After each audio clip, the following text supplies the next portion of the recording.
Hey guys, the Epic Gamer here, and today I'm bringing you a gameplay commentary on the map Bootleg's Ground War Domination on Bootleg with the PP90 Gold, Extended Max, and Silencer. This is probably one of my best games to date. 88 kills, 14 deaths, and it's a specialist gameplay, so I was 12 off of 100 kills. A specialist only. So no assault kill streaks, and also I get no MOAB, so it's all gun kills full out.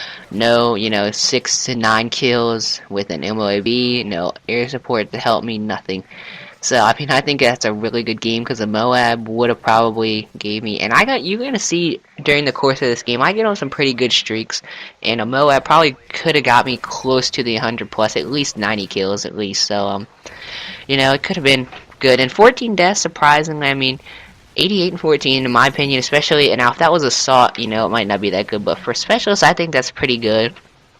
And just a quick tip for bootleg is just you want to take A and B, get them in a C spawn, because almost all my kills that I get, probably about 50 or 60 of them, all come at C. And that's basically all about the gameplay. But I guess I will tell you guys, I was starting with Scavenger, Hardline, and Steady Aim, and I was getting Assassin, Sleight of Hand, and I think Quick Draw. I'm pretty sure Quick Draw. But yeah, so first thing I want to say in this video is thank you, Jingles Rocker. I'll put his link down in the description. Go check him out. So, and if you don't sub, at least like and comment on one of his vids, something like that. But he uploaded my 109 and 8 game, and I did get 3 subs off of it, as the making of this video. By the upload, I hopefully will have at least a few more from him.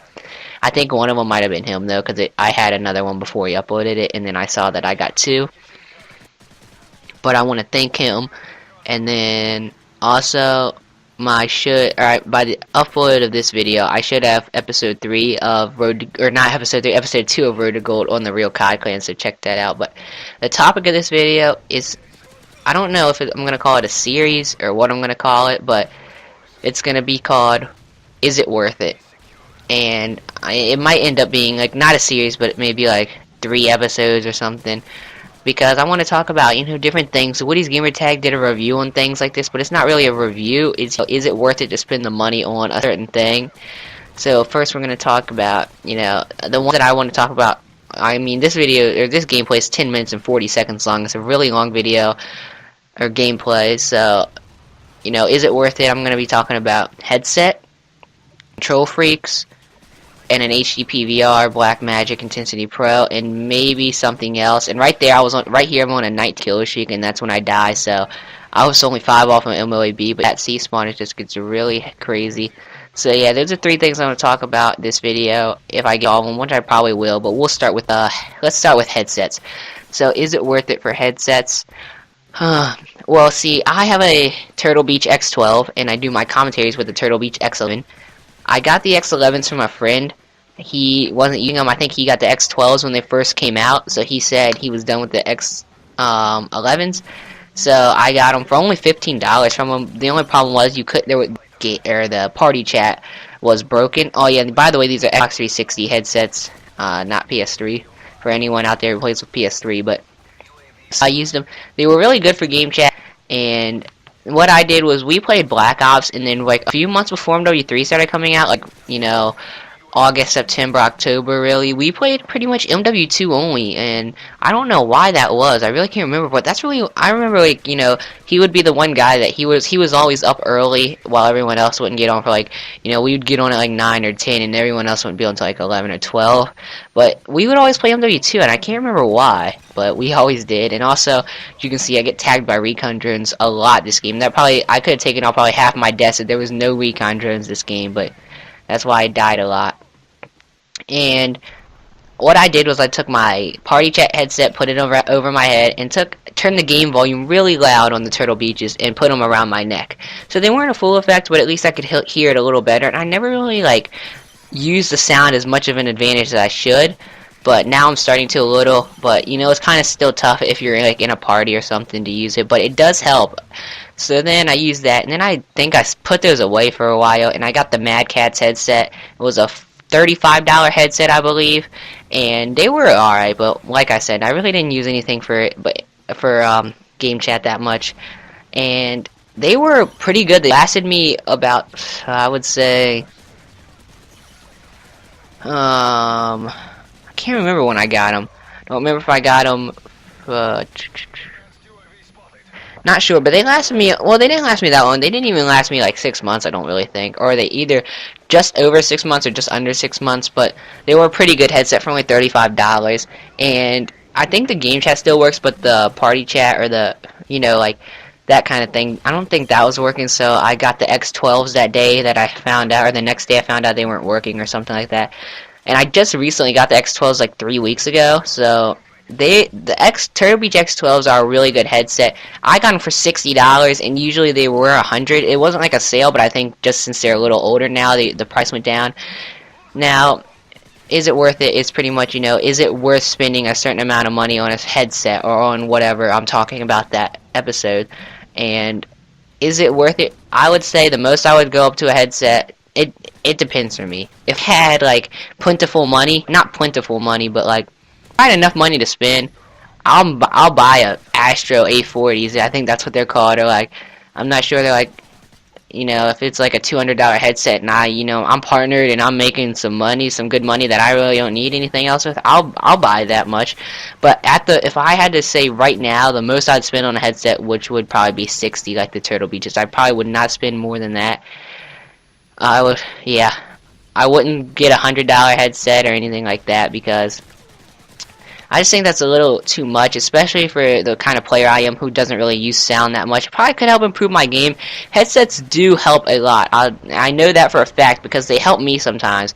It can really, if you're on a map like Arcaden or Seatown, a lot of people like to go in the side building by B, and on Arcaden, everyone likes to go up top because that's the main place. On the mini-map, it confuses me because you don't know if they're upstairs or downstairs on both maps, if they're under you, or on top, or where they're at. But a headset can really help you in those kind of situations, but especially if you're a search and destroy kind of guy, I really would recommend a headset, but they do help a lot. And I would say if you're going to go $60 or less, it is worth it to buy a headset of that price. If you're a guy who plays a lot of solo, if I was a guy like that who played a lot of solo, I would probably go up to $100 for a headset. I would say yes, it is worth it. But if I play a lot of times with a party and I'm talking with everybody and things like that, $60 is mine. So that's pretty much the first thing. And I guess the next thing I'll talk about is the control freaks, since that's a shorter topic. Control freaks, what they're supposed to do is pretty much you put them on your thumbsticks and they make your thumbsticks higher. I think they double the length on how tall they are. And what it's supposed to do is give you better accuracy, because when your hands or your thumbs are on your thumbsticks currently, if you push them a little bit toward one side, it turns, just pushes like normally, like everyone's controller does. But if you add a control freak with higher elevation, you push it the same amount of distance, your thumbstick's not going to go as far.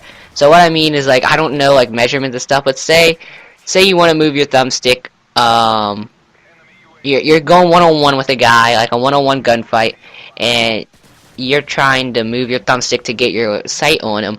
If you move it just a little, if you just push your thumb barely, it might move it too far, and it usually does.